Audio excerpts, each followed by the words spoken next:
naman. In love ako sa isang kolehiyala, hindi ko maintindihan. Huwag na nating idaan sa maboteng usapan, lalo lang madaragdagan ang sakit ng ulo at bilbil sa tiyan. Anong sarap kami naging magkaibigan, napuno ako ng pag-asa. Yung pala hanggang doon na lang ang kaya, akala ko ay pwede pa.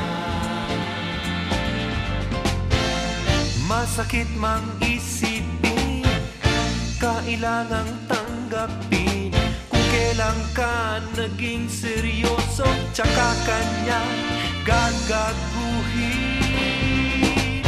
Oh, Diyos ko, ano ba naman ito? Diba lang hiya?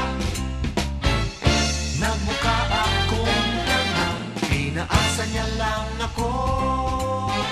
Lecheng pag-ibig to. Diyos ko, ano ba naman ito?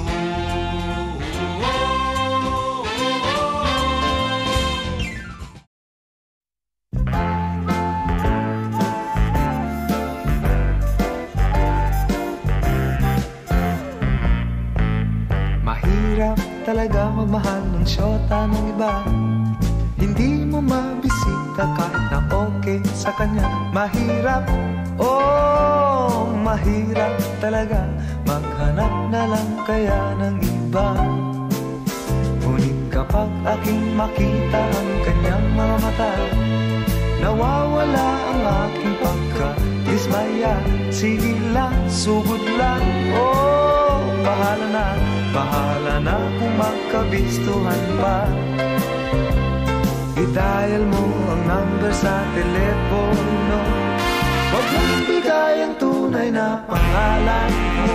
Pag nakausap mo siya, sasabihin sa'yo, tumawag ka mamaya, nandito ang syota ko.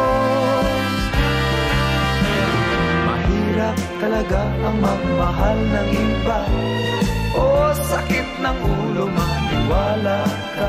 Ngunit kahit ano pang sabihin nila, iwanan siya'y di ko magagawa.